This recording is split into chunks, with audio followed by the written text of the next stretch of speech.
All right, let's dive in.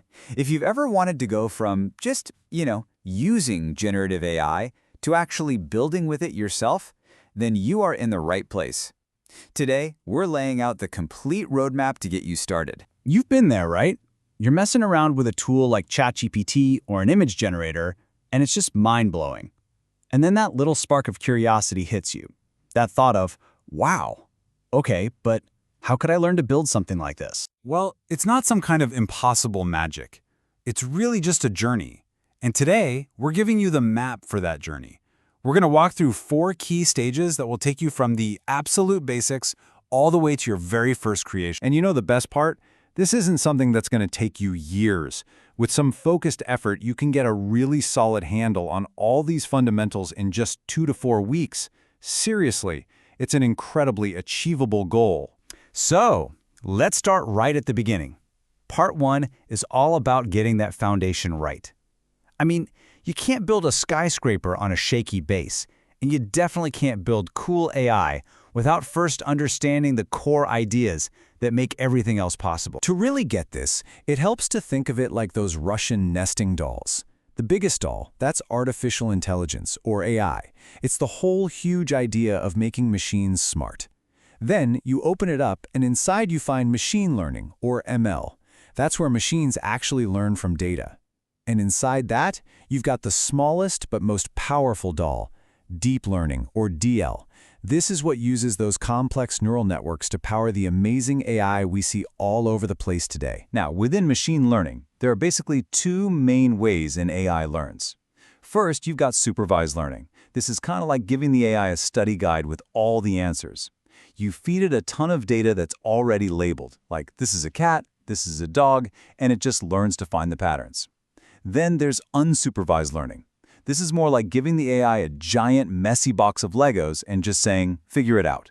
It has to find all the patterns and clumps and structures all by itself. Okay, foundation is set. Let's get out of the textbook and into the workshop. Part 2 is where we start gathering your digital toolkit, the actual software and platforms you're going to use to build stuff. This is basically your starter pack. You'll kick things off with Python. It's the undisputed king of AI programming. Then, you'll want to get familiar with Git and GitHub. Just think of it like track changes for your code. It's essential for saving your work.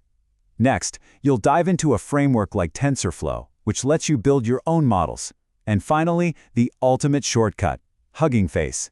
It's this massive online library of pre-built models and datasets, so you can start experimenting right away without reinventing the wheel. So, we've got our tools. Now we can move on to part 3, getting to know the creative engines. These are the powerful, kind of complex algorithms, the blueprints really, that are the brains of the operation. They're what actually generate the new stuff. And in the world of generative AI, you really only need to know 3 main types of these engines. There's GANs, VAEs, and the big one that's behind this whole recent explosion, transformers. So what's each one for? Well, let's break it down. Think of GANs like an expert art forger trying to fool a detective. They're in this constant battle, which makes them amazing at creating super realistic images and media. VAEs, on the other hand, are all about efficiency. They learn a compressed, essential idea of something, and then they can generate new versions from that core idea. And transformers? Their superpower is understanding context and the relationships between words, which is exactly why they are the absolute backbone of modern language AI. And that brings us to the final and honestly the most fun part of this whole journey. Part 4 is where it all comes together. We take that foundation, those tools and those engines, and we finally go from just writing code to actually creating something new. So why go through all this trouble?